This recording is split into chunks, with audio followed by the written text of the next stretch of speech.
మత్తయి గారు రాసినటువంటి సువార్త 27వ అధ్యాయము 46వ వచనంలో ఉన్న మాటను మనం చూసినప్పుడు, ఇంచుమించు 3 గంటలప్పుడు యేసు ఏలీ ఏలీ లామా సబక్తాని అని బిగ్గరగా కేక వేసెను. ఆ మాటకు నా దేవా నా దేవా నన్నెందుకు చెయ్యి విడిచితివని అర్థము. ఏలీ ఏలీ లామా సబక్తాని అనే మాట అరామిక్ భాషలో ప్రభు అయినటువంటి యేసుక్రీస్తు ప్రభు వారు పలికినటువంటి కేక. సిలువలో 7 మాటలు అనేటువంటి టైటిల్ మనకు బాగా పరిచయం. సిలువలో వేలాడుతున్నప్పుడు ఆయన పలికిన మాటలు అని మనం అంటాం, కానీ ఇక్కడ కేక అని మత్తయ్య గారు రాశారు. మృదువుగా మనిషితో ఆ సందర్భంలో మాట్లాడిన మాట కాదు ఇది. ఆయన బిగ్గరగా కేక వేశాడంట, బిగ్గరగా ఆయన అరిచాడంట. అరవటానికి కారణం ఏంటో తెలుసా? మీరు బాగా ప్రేమించిన వారు, మీకు బాగా ఇష్టమైన వారు మీతో పాటు వాహన ప్రయాణంలో వెళుతూ యాక్సిడెంట్కి గురయ్యి మీ కళ్ళ ఎదురుగానే ఆ వ్యక్తిని ఏదైనా వాహనం త్రొక్కేస్తున్నప్పుడు అయ్యో అయ్యో అని అరుస్తారా? సాధ్యమైతే నువ్వు అరిస్తే ఆ వాహనం ఏదైతే తొక్కుతుందో ఆ వాహనము నా అరుపు శబ్దాన్ని ప్రక్కకు తప్పిపోవాలి, ఆ డ్రైవర్ నా వాయిస్ని విని తప్పించాలని ఆశతో అరుస్తాం. కానీ అదొకలా జరగనప్పుడు నీ గుండె బాదుకొని నీ ఆప్తులను నీ మిత్రులను కోల్పోయినప్పుడు నిన్నెవరు కూడా ఆపటానికి సాహసం చేయలేరు కదా. ఆ సందర్భంలో నువ్వు అరిచే అరుపు దేన్ని నేను పట్టించుకో. దేవుడు కూడా ఆ సందర్భంలో అరుస్తున్నాడు. ఎలా అరుస్తున్నాడో తెలుసా? నా దేవా నా దేవా నా చెయ్యి నువ్వు ఎందుకు విడిచావయ్యా అని చెప్పి అదొక ప్రశ్నగా, ప్రభువా నా చెయ్యి ఎందుకు విడిచిపెట్టేశావు నువ్వు, నా దేవా నా చెయ్యి నువ్వు ఎందుకు వదిలేసావని బిగ్గరగా సిలువలో అరుస్తున్నాడు. అయ్యా ఎందుకయ్యా అంత అరిచేంత బంధం నీకుందా అంటే, ఒకసారి మనం చూడాలి తండ్రికి ప్రభువుకున్నటువంటి సంబంధాన్ని మనం చూస్తే మత్తయి గారు రాసినటువంటి సువార్త 3వ అధ్యాయము 17వ వచనాన్ని చూడండి. మరియు ఇదిగో ఈయనే నా ప్రియ కుమారుడు, ఈయన యందు నేను ఆనందించుచున్నానని యొక్క శబ్దము ఆకాశము నుండి వచ్చింది.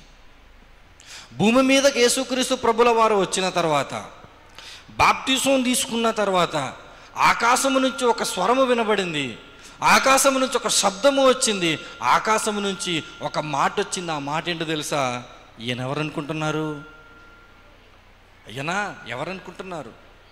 నా ప్రియ కుమారుడు.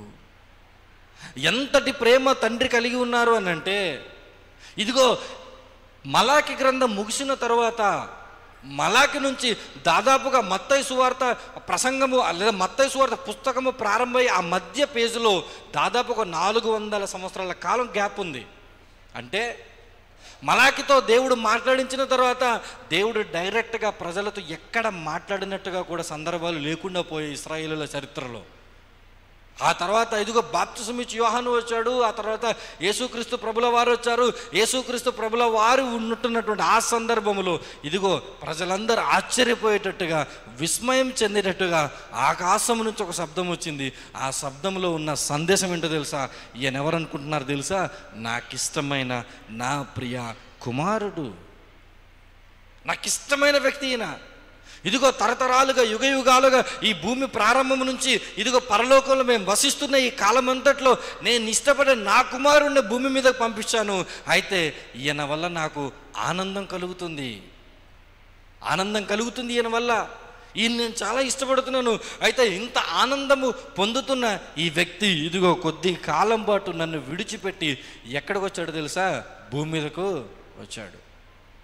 భూమి మీదకు ఇదిగో మీ నిమిత్తం వచ్చినటువంటి ఈ నా ప్రియ కుమారుడు యందు నేను ఆనందం పొందుతున్నాను. నా ఆనందాన్ని కాదనుకొని రక్షణను మీకు అనుగ్రహించడానికి, నీవు చేసిన తప్పులకు నేను చేసిన తప్పులకు శిక్షను పొంది నరకంలోనికి వెళ్ళిపోయిన మనల్ని కాపాడటానికి తన ప్రియ కుమారుణ్ణి తండ్రి భూమి మీదకు పంపించిన తర్వాత మాట్లాడుతున్న మాట, ఈయన యందు నేను ఆనందపడుతున్నాను. ఈయనందు నేను ఆనందపడుతున్నాను. ఎందుకు తెలుసా? ఈయన జీవితము నాకు ఇచ్చేది సంతోషం. భూమి మీద కొన్ని 100 కోట్ల మంది బ్రతికి వెళ్ళిపోయారండి. ఇప్పటి వరకు 100 కోట్ల మంది బ్రతికి వెళ్ళిపోయారు. నేటికి సుమారుగా 800 కోట్ల మంది భూమి మీద ప్రజలుగా మనం ఉన్నాం. ఈ 800 కోట్ల మంది ప్రజలను చూసి దేవుడు, ఈమె నా ప్రియమైన కుమార్తె, ఈమె నా ప్రియ కుమారుడు అని చెప్పటానికి ఎవరైనా ఒక్కరం కనబడతామా? 100 కోట్ల మంది పక్కన పెట్టండి. ఈరోజు మందిరంలో విశ్వాసులుగా ఉన్న మనలో ప్రభు ఏ ఒక్కరిని చూసైనా మీ వల్ల నాకు సంతోషం కలుగుతుంది, నన్ను గూర్చి అంటారు బ్రదర్ అని ఒక ధైర్యంగా మన చేతులు ఎత్తి చెప్పగలమా? మనం చెప్పలేం. ఎందుకు చెప్పలేం తెలుసా? మనల్ని మనం సంతోషపరచుకోవడానికి మన జీవిత కాలాన్ని మనం వెచ్చిస్తాం. కానీ యేసుక్రీస్తు ప్రభుల వారు భూమి మీదకి వచ్చి బ్రతికినంత కాలము తండ్రిని సంతోషపరచడానికి ఆయన ఎంతో ప్రయాసపడ్డాడు. కాబట్టి ఆ సాక్ష్యాన్ని ఆయన పొందుకున్నాడు. ఆ సాక్ష్యాన్ని పొందుకొని అంత చక్కటి సంబంధాన్ని కలిగి ఉన్నటువంటి వారిద్దరి మధ్య ఇదిగో ఎడబాటు కలుగుతున్నప్పుడు, తండ్రి అయిన దేవుని మధ్య ప్రభు అయినటువంటి యేసుక్రీస్తు ప్రభుల వారి మధ్య ఎడబాటు కలుగుతున్నప్పుడు ఆ బాధను తట్టుకోలేక ఆయన అన్న మాట ఏంటో తెలుసా? నా దేవా నా దేవా నా చెయ్యి ఎందుకు వదిలేశావు? నేను దేవుని చెయ్యి వదలటం కాదు, దేవుడే నా చెయ్యి వదిలేస్తే నా పరిస్థితి ఏంటో ఒకసారి ఆలోచించండి. నేను దేవుని చెయ్యి విడిచిపెట్టి చాలాసార్లు దేవునికి దూరంగా వెళ్ళిపోయి ఉంటాను. నేను దేవునికి చాలాసార్లు దూరంగా వెళ్ళిపోయి ఉంటాను. కానీ ఒకవేళ నిజంగా దేవుడే నా చెయ్యి విడిచిపెడితే నేను తిరిగి ప్రార్థన చేయడానికి కూడా నాకు అవకాశము లేదు. ప్రభా నా చెయ్యి ఎందుకు విడిచిపెట్టావు, నా చెయ్యి ఎందుకు విడిచిపెట్టావు అంటే దేవుడు నా దగ్గర చెప్పడానికి అవకాశం కూడా లేదు. అలాంటి సందర్భాల్లో ప్రభు అంటున్నాడు, అయ్యో ఆ ఎడబాటును తట్టుకోలేక నా దేవా నా దేవా నా చెయ్యి ఎందుకు విడిచిపెట్టేశావు అని వేదనతో ఎందుకు మాట్లాడుతున్నాడు తెలుసా? యేసు ప్రభువును ఒకసారి అరెస్ట్ చేయడానికి ప్రధాన యాజకులు, పరిసయ్యులు, సద్దూకయ్యులు వారందరూ వచ్చినప్పుడు ఒక శిష్యుడు ఏం చేస్తాడో తెలుసా? తెగించి తన కత్తి తీసి ఒక దాసునికి చెవిని తెగ నరికేస్తాడు. ఆ దాసుని చెవి తెగ నరికినప్పుడు ప్రభు ఏమంటాడో తెలుసు? ఏమయ్యా, నేను ఇప్పుడు ప్రార్థన చేయలేను అనుకుంటున్నావా? నేను ప్రార్థన చేస్తే నా దేవుడు 12 సేనా వ్యూహముల కంటే అధికమైన బలగాన్ని పంపించి ఇదిగో నాకు జరుగుతున్నటువంటి ఈ అన్యాయాన్ని ఆపడు అని నువ్వు అనుకుంటున్నావా? కానీ నేను అలా చేస్తే లేఖనము నెరవేరటానికి అవకాశము లేదు. లేఖనము నెరవేరాలి కాబట్టి ఇదిగో ఒక వ్యక్తి వచ్చి నన్ను ముద్దు పెట్టుకున్నా, ఒక వ్యక్తి వచ్చి నన్ను అరెస్ట్ చేసినా, ఒక వ్యక్తి వచ్చి నన్ను ఇబ్బంది పెట్టినా సరే నేను మౌనం వహించాలి. నువ్వు అనుకుంటున్నావేమో, ఏంటి ప్రభువా ఇంత గొప్ప ప్రసంగం చేసావు, నువ్వు ఇంత గొప్ప ప్రజలను డీల్ చేసావు, నువ్వు దేవాది దేవుడవు, నువ్వేంటి ప్రభా ఇంత మౌనంగా ఉన్నావని నువ్వు నన్ను చూస్తున్నావు. నేను ఎవరిని చూస్తున్నాను తెలుసా? పైనున్న తండ్రిని చూస్తున్నాను. నాకు జరుగుతున్న అన్యాయాన్ని నా తండ్రి చూస్తున్నప్పుడు నా తండ్రి ప్రతిస్పందన ఏంటో తెలుసా? నా తండ్రి ఒక్క ఉదుటిన ఒక్క మాట శాసించాడు అని అంటే, పరలోకం నుంచి ఒక్క ఆజ్ఞను విడిచిపెట్టాడంటే, ఒక్క దేవదూతను వదిలాడంటే, ఇదిగో నన్ను అరెస్ట్ చేసిన వీరైనా, నన్ను సిలువ వేసిన వీరైనా, నన్ను నిందించిన వీరైనా ఒక్క ఉదుటిన సర్వనాశనం అయిపోతారు. నాతో నా తండ్రికి అంతటి సత్సంబంధం ఉంది. నేను మోకలను ప్రభా నాకు సహాయం చేయవా అని చెప్పి నేను ఒక్క మాట అడిగితే నాకు జరిగే గొప్ప మేలును, నాకు జరిగే గొప్ప కాపుదలను నేను విస్మరించి, నేను కాదనుకొని నేను విధేయతను చూపిస్తున్నాను. దాని అర్థం ఏంటో తెలుసా? నా తండ్రికి నేను మాటిచ్చి భూమి మీదకి వచ్చాను. నేను నా తండ్రి పనుల మీద నుండవలనని మీరు ఎరుగరా? నేను ఇప్పుడు చేస్తుంది ఏంటో తెలుసా? నేను పడుతున్న బాధ ఏంటో తెలుసా? నేను నా తండ్రి నిమిత్తం బాధపడుతున్నాను. నేను తండ్రి కొరకు నేను బాధపడుతున్నాను. నా తండ్రి పనిని కొనసాగించడానికి బాధపడుతున్నాను. నా తండ్రి కార్యాన్ని నెరవేర్చడానికి బాధపడుతున్నాను. నేను ఎంతైనా బాధపడతాను. ఎందుకు బాధపడతాను అని అంటే, నేను నా తండ్రిని ప్రేమిస్తున్నాను. నేను నా తండ్రిని ప్రేమిస్తున్నాను కాబట్టి ఎంతటి బాధనైనా నేను తట్టుకుంటాను. ఈ సమయంలో దేవుడు నన్ను అడుగుతున్న ప్రశ్న ఏంటో తెలుసా? నీవు నిజంగా శ్రమల గుండా వెళ్ళినప్పుడు, నువ్వు నిజంగా నష్టాల గుండా వెళ్ళినప్పుడు నీకు నాకు కలిగేటువంటి ఒక ఆలోచన ఏంటో తెలుసా? దేవా నన్ను విడిచిపెట్టేశావు. నువ్వు ఒకరు ఉద్యోగం కోసం ప్రార్థన చేశారు, ఉద్యోగం రాలేదు. చివరికి ఎవరిని వదిలేశారు తెలుసా? దేవుణ్ణి వదిలేశారు. నేను ఎంతో ప్రార్థన చేశాను, నాకు ఉద్యోగం ఇవ్వలేదు. నేను ఎంతో ప్రార్థన చేశాను, నాకు వివాహం జరగలేదు. నేను ఎంతో ఆశపడ్డాను, నేను గృహము కట్టుకోలేకపోయాను. కాబట్టి నేను ఈ దేవుణ్ణి ఇక నేను ప్రార్థించను. మనం వదిలేస్తాము.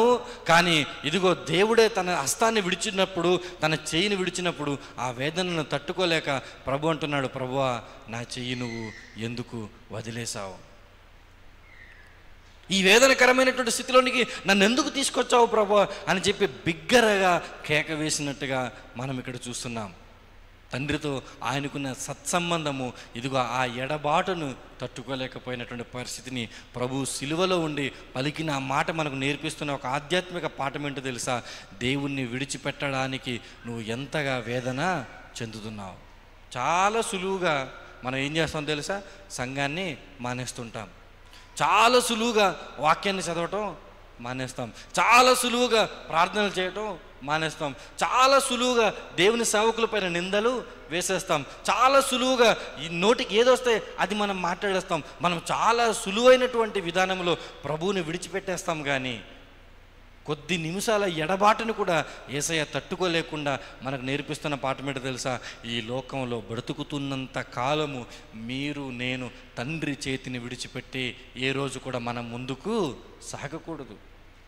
దేవా నా చేయి నువ్వు పట్టుకున్నావా లేదా అని చెప్పి నిరంతరం ప్రభు పాదాల మీద పడి అదిగో యేసయ్యే తట్టుకోలేకపోయాడు. 6 నిమిషాన్న యేసయ్య ఆ బాధను తట్టుకోలేకపోయినప్పుడు ఒకవేళ దేవుడు నా చేయిని విడిచిపెడితే నేను తట్టుకోలేనేమని చెప్పి నిరంతరం నా చేయి దేవుడు పట్టుకున్నాడో లేదన్న స్పృహలో మనము బ్రతకాలి. ఆ రోజు ఆయన తట్టుకోలేకపోయాడు. ఎందుకో తెలుసా? ఇదిగో ఇంత గొప్ప సత్సంబంధాన్ని నేను దూరం చేసుకొని ఈ శిలువ నేను ఎలా వ్రేలాడాలి? భూమి మీద నేను బ్రతికినంత కాలము దేవుని యొక్క శక్తి నాకు ఎంతో అవసరమైంది.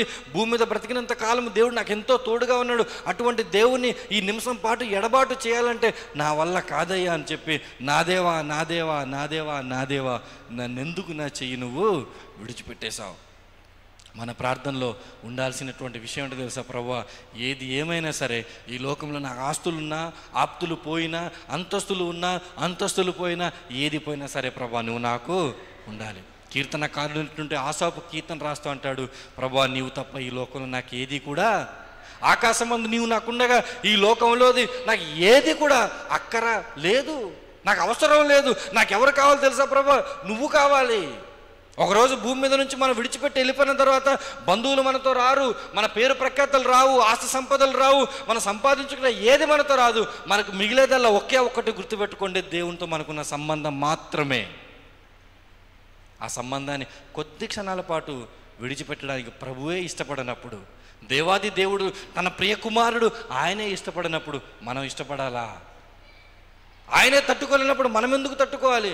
సిలువలో ఆయన పడిన వేదన మనం ప్రతి దినము మనము ఆ సిలువలో ఆయన పడిన వేదన అనుభవిస్తూ ప్రభువా నన్ను విడిచిపెట్టకు ప్రభువా, నన్ను విడిచిపెట్టకు ప్రభువా అని చెప్పి ప్రతిరోజు కూడా ఆయన పాదాలు పట్టుకొని బ్రతికే జీవన విధానాన్ని అలవర్చుకోవాలని ప్రభు సిలువలో ఇదిగో ఆయన బాధను వ్యక్తపరిచాడు.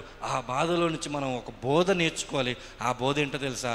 దేవుణ్ణి మనము విడిచి పెట్టకూడదు. ఎలాంటి పరిస్థితులు వచ్చినా, ఎన్ని విపత్కరాలు వచ్చినా, ఎన్ని నష్టాలు వచ్చినా, ఎన్ని హింసలు వచ్చినా, ఎన్ని కష్టాలు వచ్చినా మనము కోల్పోకుండా ఉండనటువంటి ఒక అద్భుతమైన స్వాస్థ్యము, ఒక అద్భుతమైన ఆస్తి దేవునితో మనకున్న సంబంధం. ఎవరెవరో వస్తారు ఏవేవో చెప్తారు, ఎవరెవరు వస్తారు ఏవేవో భయపడతారు, ఎవరెవరో వస్తారు ఏవేవో మాట్లాడుతుంటారు. నాకు ఏమున్నా ఏం పోయినా నా బ్రతుకులో నాకు ఉండాల్సింది నా దేవునితో నాకు సంబంధం. ఆ ఎడబాటుకు నా జీవితంలో నేను అనుమతించను. నేను నిరంతరం దేవునితో సంబంధాన్ని కలిగి ఉంటామని ప్రభు ఎటువంటి వైఖరిని కలిగి ఉన్నాడో అట్టి వైఖరి మనం కలిగి ఉండాలని ఈ యొక్క 4వ మాటను ముగిస్తున్నాను.